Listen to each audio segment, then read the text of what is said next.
Bismillahirrahmanirrahim. Assalamualaikum warahmatullahi wabarakatuh.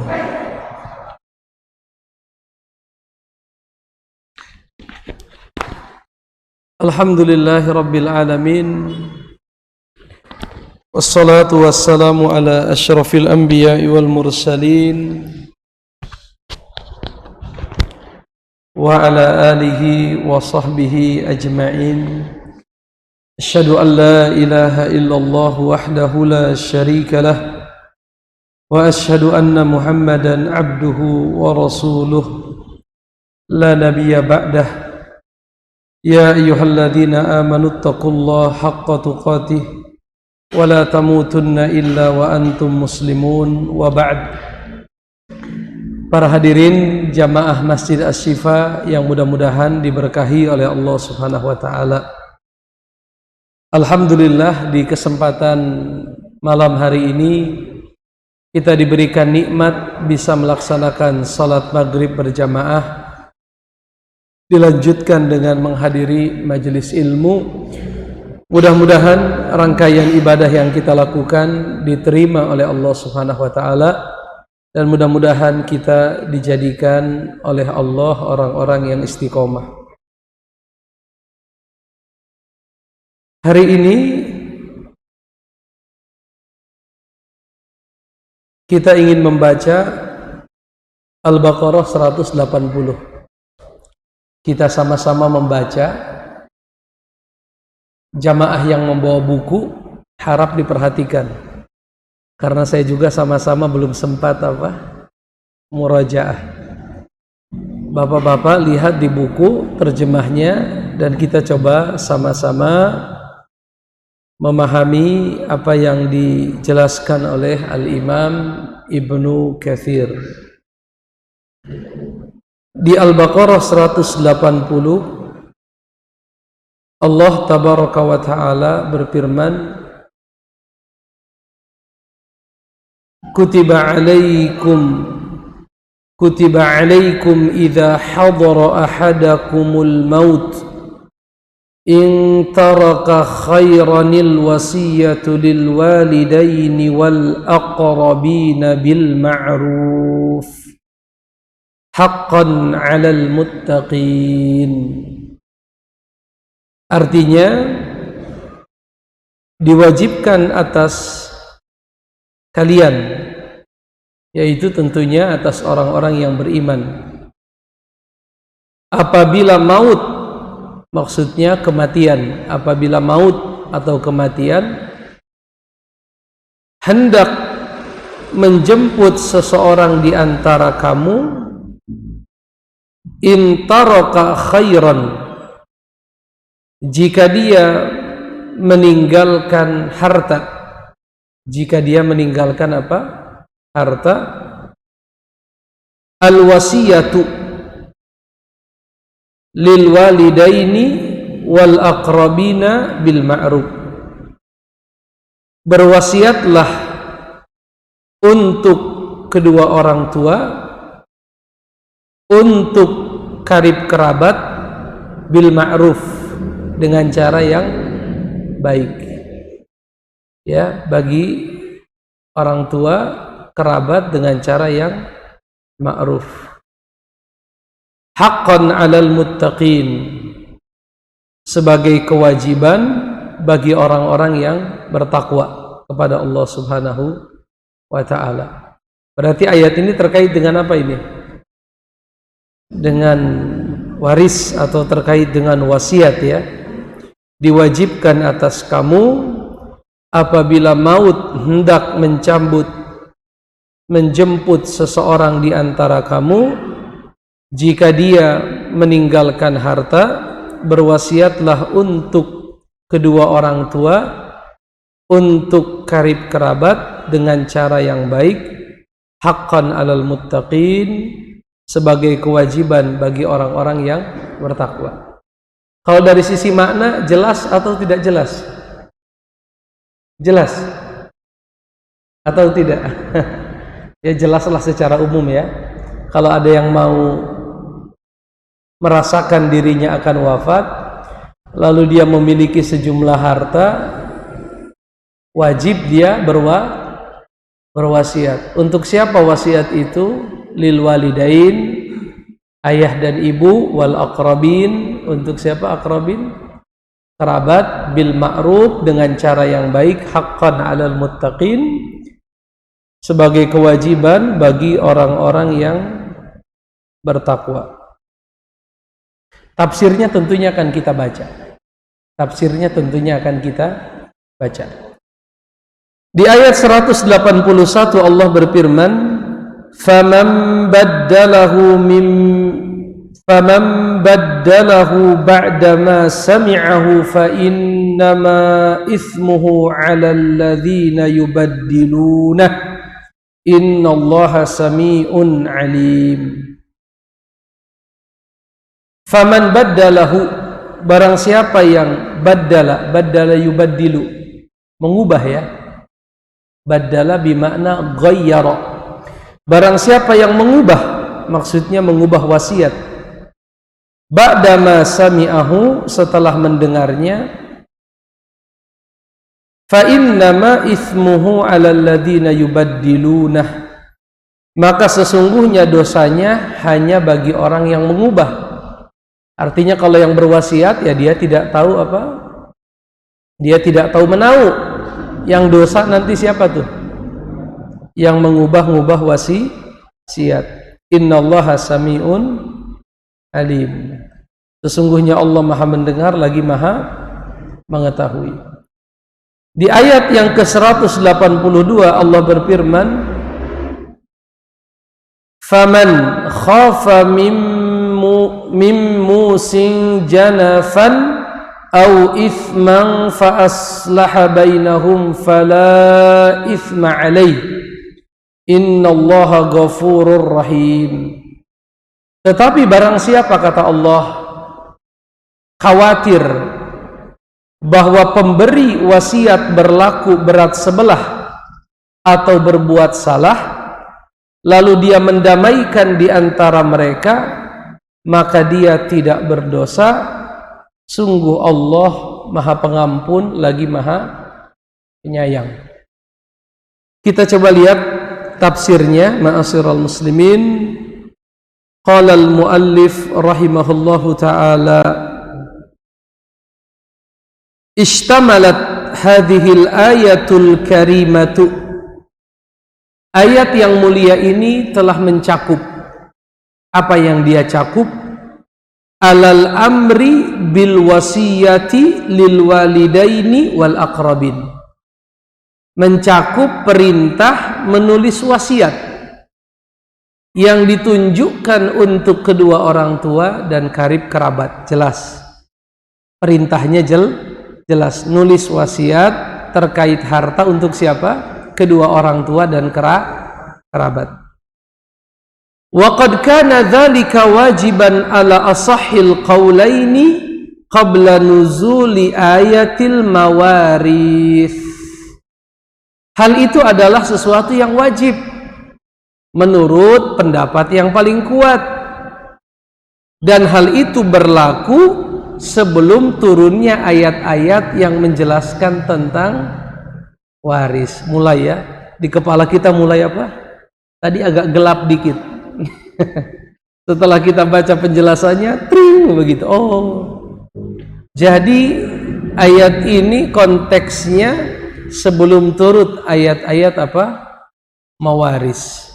Karena kalau setelah turun ayat-ayat mawaris, tidak boleh berwasiat kepada ahlul waris, jelas ya.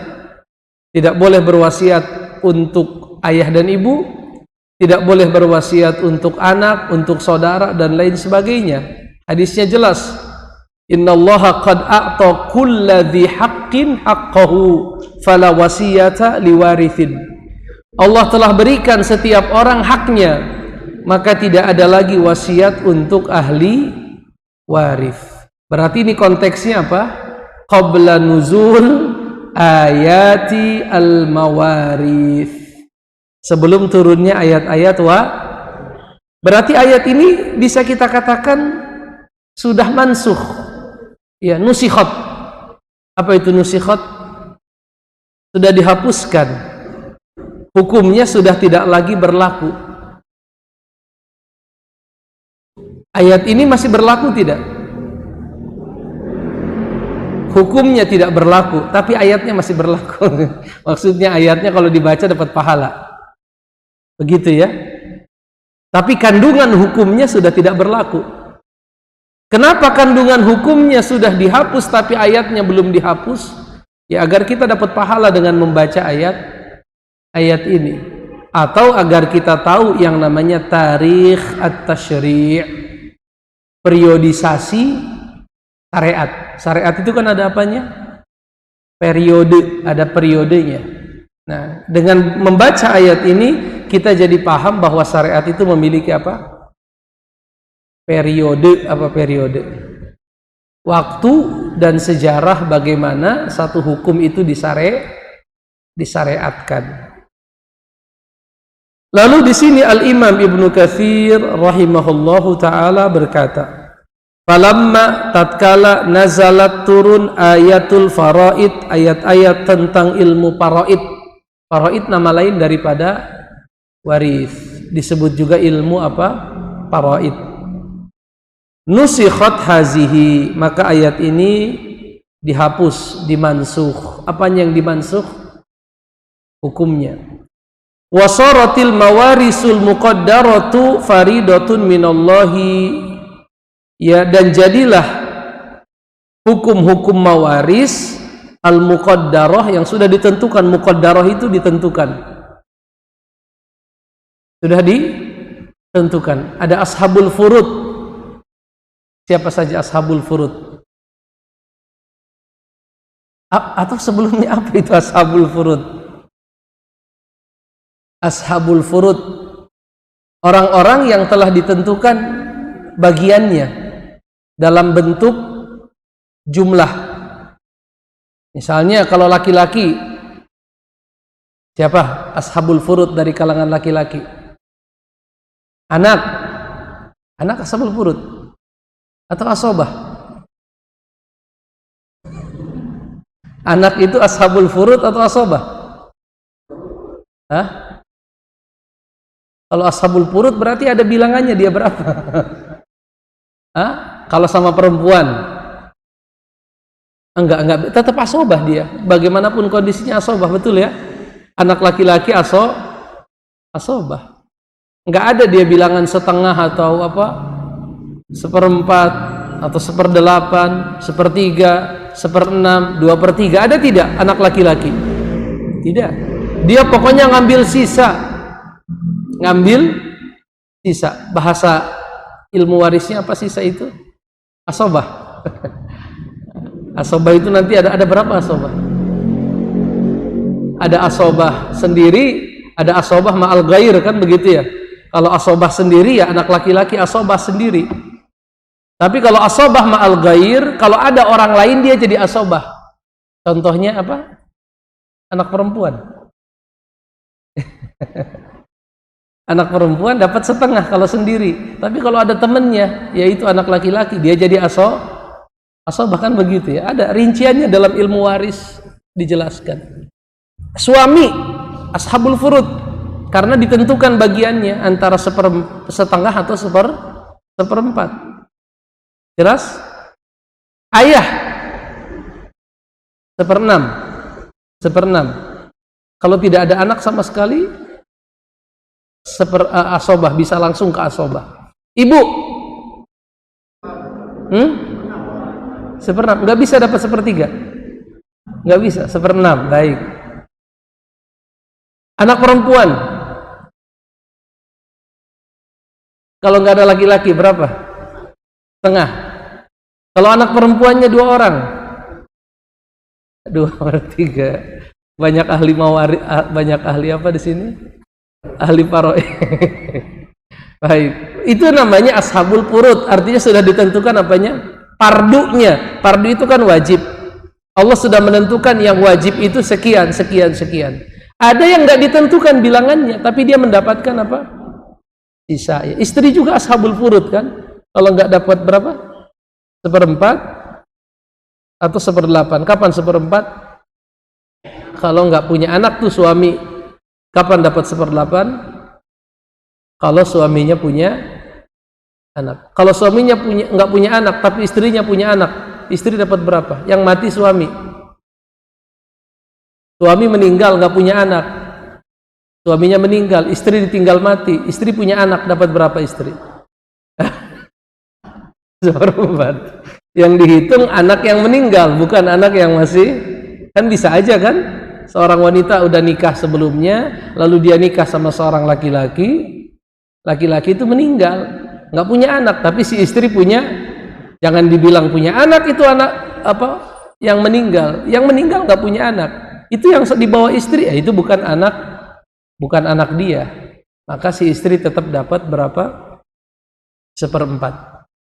Kalau anak perempuannya 2 orang, nggak ada anak laki-laki, apakah tetap setengah? 2/3, ya, 2/3.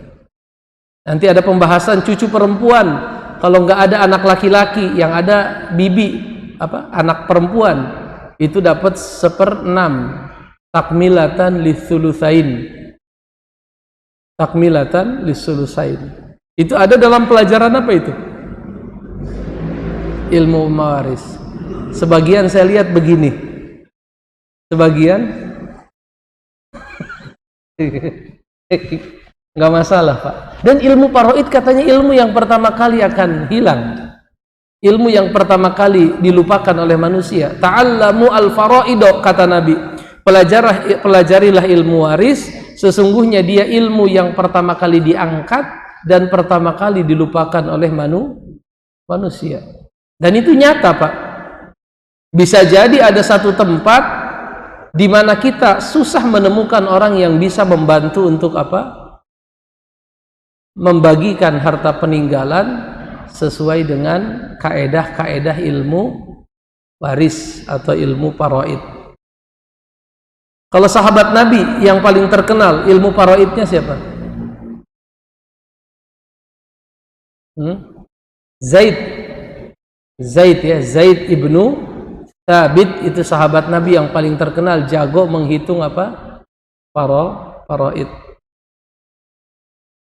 Kembali ke penjelasan beliau, falamma tatkala nazalat turun ayatul faraid, ayat-ayat faraid, nusikhat hadihi, ayat-ayat ini dihapuskan. Pertanyaan, dihapuskan hukum wasiatnya atau dihapuskan wasiat untuk ahli waris? Mana yang dihapus? Wasiat secara keseluruhan dihilangkan ataukah tidak boleh wasiat untuk ahli waris? Yang mana yang dihapuskan? Yang dihapuskan adalah kebolehan atau wajibnya berwasiat untuk ahli waris. Tapi hukum wasiat secara umum masih ada atau tidak? Masih. Hanya saja tidak boleh ditunjukkan untuk ahli waris, tapi dia diberikan untuk selain ahli waris dengan syarat apa? Ats-tsuluts was-tsulutsu katsir. Jangan lebih dari 1/3, karena 1/3 pun itu sudah kebanyakan. Was-tsulutsu fats-tsulutsu was-tsulutsu katsir. Ya sudah, wasiat saja 1/3, tapi 1/3 itu masih kebanyakan. Seandainya engkau meninggalkan anak keturunanmu dalam kondisi cukup, itu lebih baik daripada dia berkeliling-keliling minta bantuan manusia. Begitu kata Nabi sallallahu alaihi wasallam.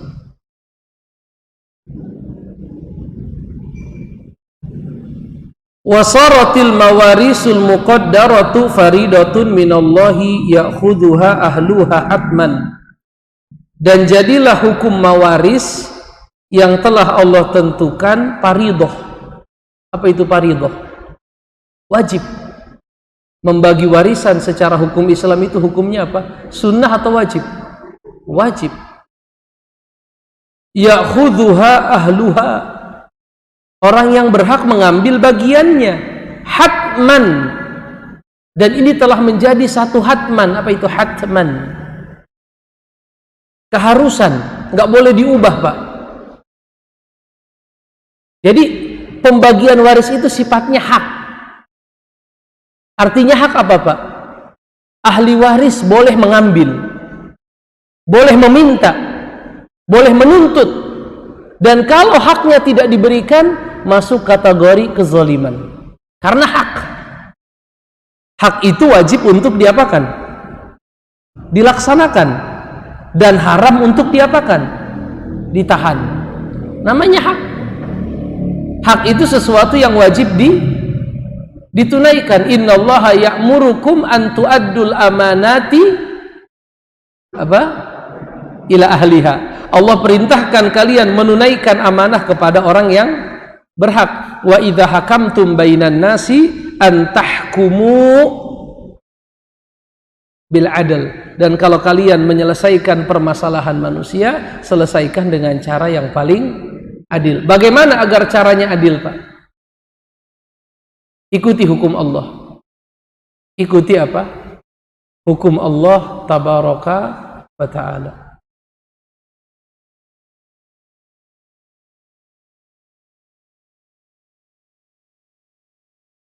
Oleh karenanya disebutkan dalam hadis yang diriwayatkan oleh ashabus sunan dan yang lainnya dari Amr ibn Kharijah berkata, Sami'tu, aku pernah mendengar Rasulullah sallallahu alaihi wasallam berkhutbah.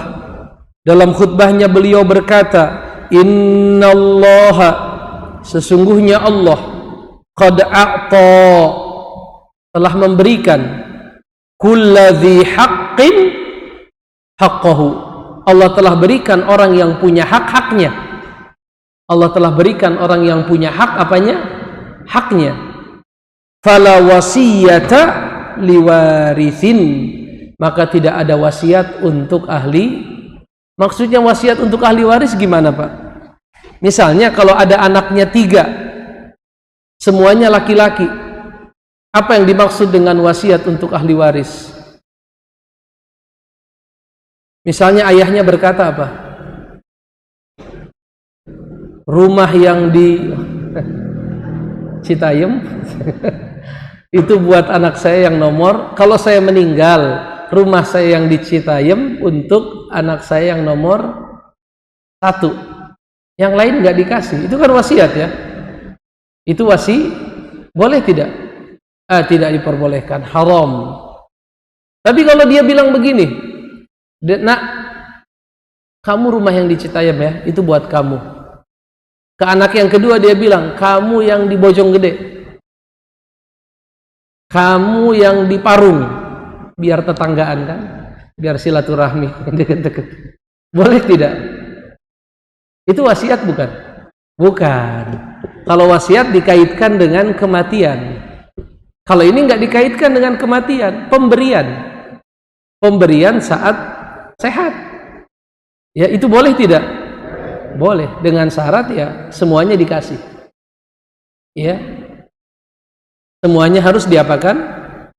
Dikasih. Kalau tidak dikasih salah satunya, maka itu dianggap kezaliman. Nabi tidak mau mempersaksikan kezaliman.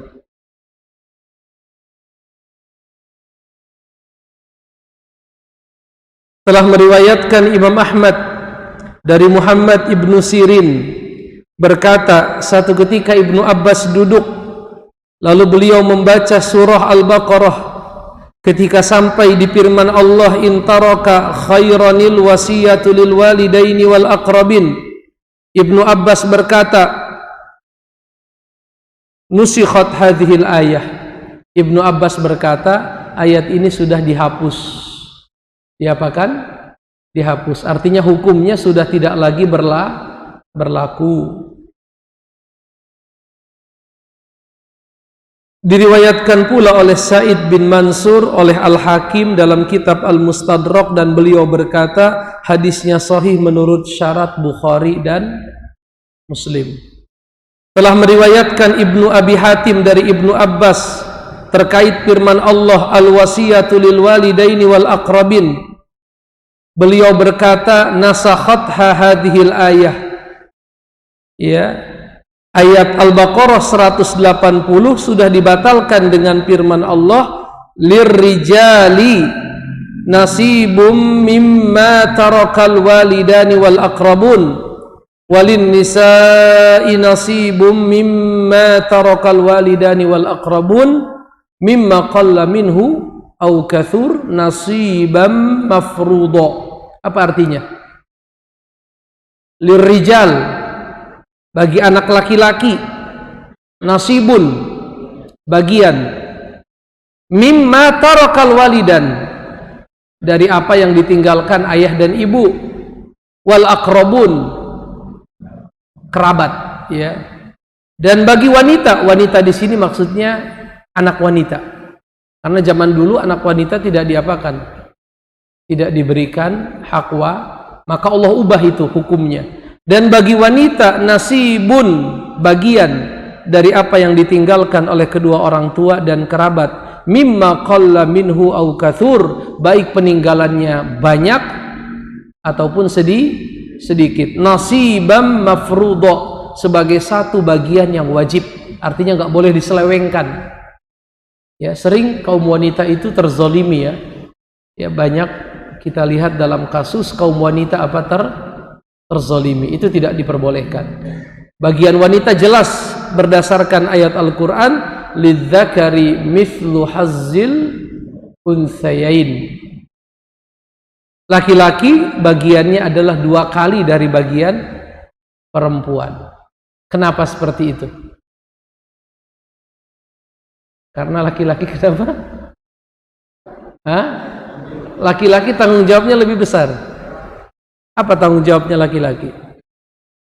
Memberikan nafkah, ya, itu besar tanggung jawabnya. Sedangkan wanita sebaliknya, dia diberikan nafkah oleh suaminya, baik itu nafkah dalam pengertian tempat tinggal, pakaian, makanan, dan lain sebagainya. Artinya walaupun si wanita dapat setengah dari bagian saudaranya, ketambal sama apa? Nafkah seumur hidup, ya, nafkah seumur. Tapi bagian laki-laki walaupun besar kepotong. Kalau dia masih bujang dia harus lamaran, gitu. Habis lamaran dia walimah, kepotong terus. Habis walimah dia kewajiban nafkah, kepotong terus kalau laki-laki. Tapi kalau perempuan nambah terus, ya kan, nambah terus, ya. Dari suaminya dapat, dari warisan dia dapat. Dan apa yang menjadi milik istri tidak ada hak suami di dalamnya, dan apa yang menjadi milik suami di dalamnya ada hak istri. Artinya punya istri nambah, kalau punya suami apa? Berkurang. Oleh karenanya Allah jadikan bagian suami, bagian laki-laki lebih besar daripada bagian perempuan. Berkata Ibnu Abi Hatim telah meriwayatkan dari Ibnu Umar dan Abi Musa dan Sa'id ibn al-Musayyab dan Al-Hasan dan Mujahid dan Atha dan Sa'id ibn Jubair dan Muhammad ibn Sirin dan Ikrimah dan Zaid ibn Aslam dan Ar-Rabi ibn Anas dan Qatadah an Suddi dan dari Muqatil ibn Hayyan. Banyak amat, ya. Itu menunjukkan agama kita terjaga. Tidak ada satu berita tentang hukum, misalnya ayat ini telah dihapus, kecuali ulama bisa membuktikan siapa saja yang mengatakan bahwa ayat ini sudah di bulan. Itu menunjukkan bagaimana agama ini dijaga oleh Allah dengan ilmu riwayat, ilmu sanad atau riwayat. Telah diriwayatkan pula dari Tawus, dari Ibrahim An-Nakhai, dari Syuraih, dari Dhahhak, dari Zuhri, anna hadhil ayah, bahwa ayat-ayat ini mansukhatun, sudah dihapuskan. Yang menghapusnya adalah ayatul mawarith atau ayatul mirath, ayat-ayat tentang waris. Jelas, Pak? Baik. Lalu dikatakan di sini al-wasiyatu liqaribin la yarith. Wasiat itu bisa diberikan kepada kerabat yang tidak mendapatkan warisan. Maksudnya apa itu, Pak? Ada seorang bapak meninggal, punya anak laki-laki 2 orang, anak perempuan 1 orang. Anak laki-lakinya 2 orang, anak perempuannya 1 orang. Anak laki-laki yang 1 sudah meninggalkan anak laki-laki. Berarti jatuhnya kalau dari si mayit itu cucu. Jelas? Dan si mayit punya istri. Dia punya istri dan punya ibu. Gimana cara ngitungnya? Yang meninggal suami, ahli warisnya ada istri, ada ibu si mayit, ada anak laki-laki 2 orang, anak perempuan 1 orang, tapi anak laki-lakinya yang 1 meninggal sebelum si itu meninggal. Dan yang meninggal punya anak laki-laki. Pertanyaan saya sederhana saja, ahli warisnya siapa saja yang berhak dapat warisan? Si ibu dapat enggak? Dapat. Ibu si mayit dapat. Kalau dapat berapa? 1/6, karena iya 1/6 lah. Lalu istri dapat enggak? Berapa? 1/8. Anak laki-laki, anak perempuan, cara ngasih warisnya gimana? Asobah. Terus cucu nasibnya gimana? Ya? Kalau Imam Syafi'i bilang nggak dapat, ya udah kita pakai yang itu deh. Kan mau ngejelasin ini, mau ngejelasin yang ini. Maksudnya ingin menjelaskan yang nggak dapat. Cucu dapat nggak secara hukum? Mahjub, kehalang. Siapa yang ngalangin dia? Pamannya. Paman dia menghalangi dia untuk mendapatkan apa? Warisan. Seandainya itu pamannya udah meninggal juga, bisa dia dapat. Terus gimana, Pak? Kekerabatannya kan deket. Ini cucu langsung dari siapa? Si mayit. Yang seandainya bapaknya masih hidup, dapat nggak? Dapat. Boleh nggak kita kasih wasiat? Boleh kita kasih apa? Wasiat. Ini dia. Al-wasiyatu liqaribin. Wasiat itu bisa saja diarahkan kepada siapa? Qarib, kerabat yang tidak mendapatkan apa? Waris. Dikatakan di sini, baqiyal aqaribul ladina la miratha lahum yustahabbu lahu an yusi lahum minats thuluth istinasan bi ayatil wasiyah wa syumuliha. Yang tersisa dari ayat ini tinggal untuk kerabat. Artinya untuk kedua orang tua sudah dihapuskan, tidak boleh wasiat. Tetapi untuk kerabat masih mungkin mendapatkan wasiat. Tapi kata beliau dengan syarat tidak lebih dari berapa? 1/3. Tidak boleh lebih dari seberapa? 1/3.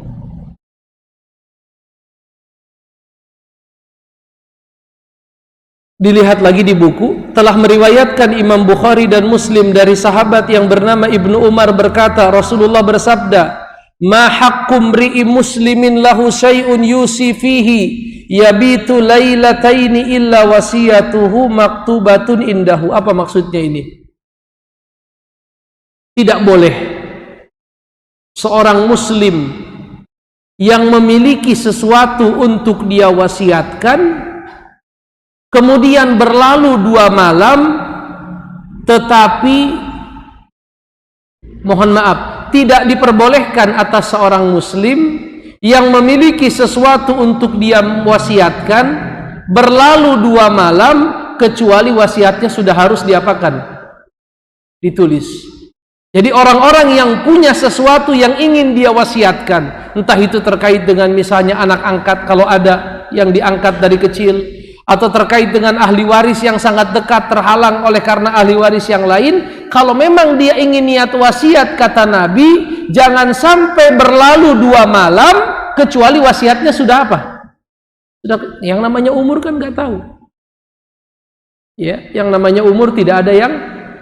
Lalu Ustaz, kalau saya nggak menuliskan bagian anak-anak, nggak usah dituliskan karena Al-Quran sudah menjelaskan dengan jelas. Tapi kalau yang perlu dituliskan itu kaitan selain siapa? Ahli waris. Kalau memang kita mau mewasiatkan sesuatu, kata Nabi, jangan berlalu 2 malam kecuali itu wasiat sudah apa? Sudah tulis. Nah, itu harus diperhatikan baik-baik. Entah di rumah ada seseorang ya, yang misalnya entah itu anak angkat atau kerabat atau siapalah yang kira-kira kalau kita meninggal dia akan kebingungan mencari apa? Mencari sumber misalnya. Maka jangan sampai 2 malam berlalu kecuali sudah apa? Tuliskan ya, dengan syarat wasiatnya tidak lebih dari berapa? 1/3. Lalu Ibnu Umar berkata, semenjak aku mendengar hadis ini, tidaklah berlalu 1 malam kecuali wasiat telah kupegang. Itu kata Ibnu Umar. Semenjak Ibnu Umar mendengarkan wasiat itu, tidak berlalu 1 malam kalau Ibnu Umar mau wasiat kecuali sudah diapakan? Sudah ditulis. Ya, untuk melindungi apa? Hak. Kalau memang ada orang yang ingin kita apa? Berikan.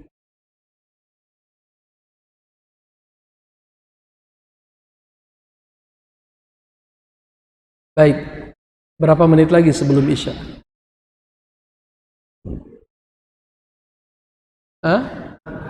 6 menit. Ada pertanyaan?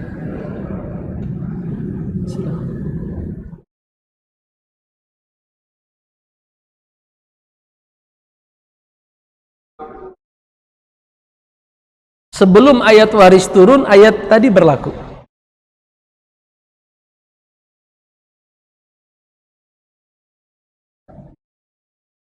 Tanggalnya kapan, tahunnya kapan, begitu. Di zaman Nabi. Zaman Nabi Muhammad SAW, sebelum turun kepada beliau ayat-ayat tentang waris. Enggak. Ayat ini tentunya turun setelah Nabi Muhammad diutus jadi Nabi. Dan ini ayatnya ayat Madaniyah, turun di kota Madinah. Ya, selama belum turun ayat-ayat tentang waris, maka ayat ini masih berlaku. Yaitu kewajiban menuliskan apa? Wasiat untuk kerabat dan kedua orang tua. Tapi semenjak turunnya ayat-ayat waris, maka dimansukh. Itu di zaman Nabi, bukan sebelum zaman Nabi Muhammad sallallahu alaihi wasallam. Allahu a'lam bishawab. Ada lagi? Masya Allah, Bapak silakan.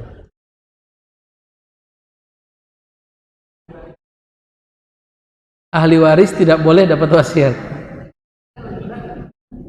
Hibah, pemberian, hadiah, selama adil nggak ada masalah. Selama adil ya, adil itu artinya ya dapat semua, walaupun nggak harus rata. Bisa jadi laki-laki lebih besar pemberiannya, lebih besar yang diberikan daripada yang pasti diberikan semua. Allah a'lam bishawab.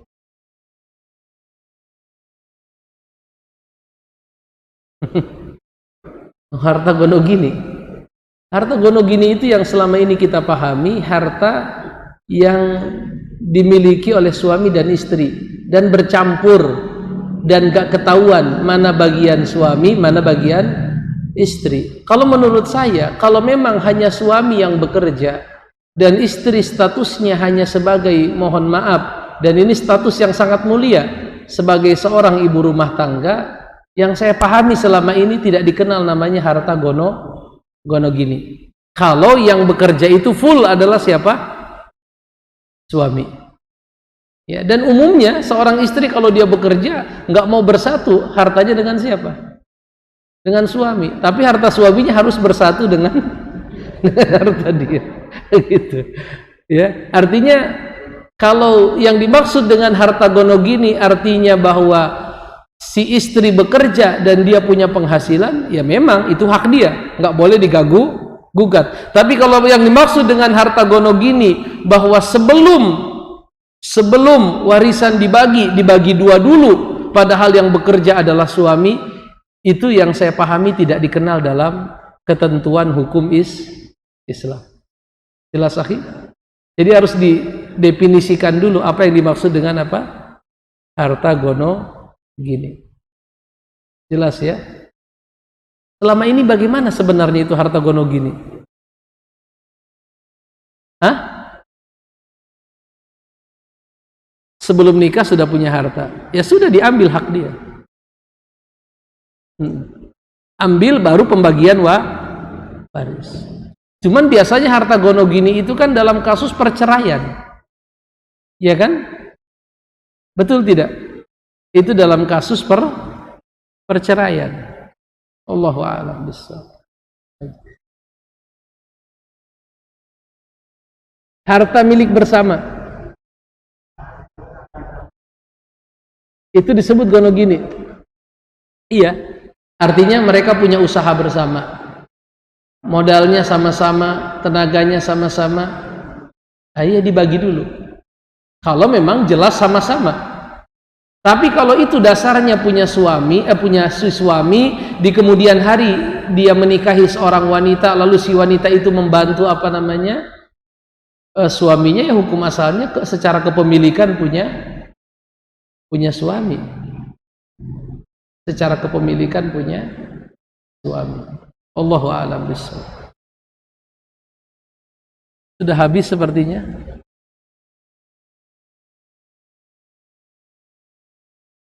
Memang ada harta awal, ada harta sani, atau gimana? Hah? Lalu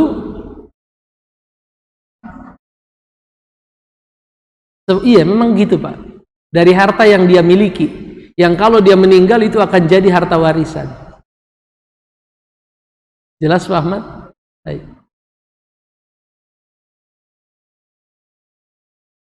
Sudah habis seperti baik, Mas silakan. Kasusnya apa? Anak tiri. Anak tiri ya tidak ada. Kalau dia dibawa oleh istri, lalu ayah sambungnya meninggal, dia tidak punya bagian apapun. Tapi ibu dia dapat 1/8. Ibunya dia dapat 1/8. Allahu a'lam.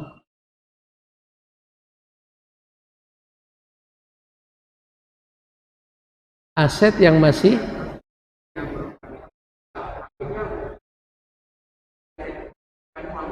artinya dia masih punya utang. Si mayit itu ya tentunya dikeluarkan dulu, Mas. Kan warisan itu urutannya pertama harta yang ditinggalkan untuk mengurus, yang kedua untuk bayar hutang, ya, yang ketiga untuk wasiat, baru terakhir untuk waris. Alhamdulillah sudah bunyi alarmnya. Baik, insyaallah kita ketemu lagi di kesempatan yang lain. Insyaallah kita akan lompat ini, karena di pekan akan datang itu Al-Baqarah 183 ayat puasa. Itu sudah pernah kita bahas. Jadi kemungkinan kita ingin langsung ke 188. Wala ta'kulu amwalakum bainakum bil batil.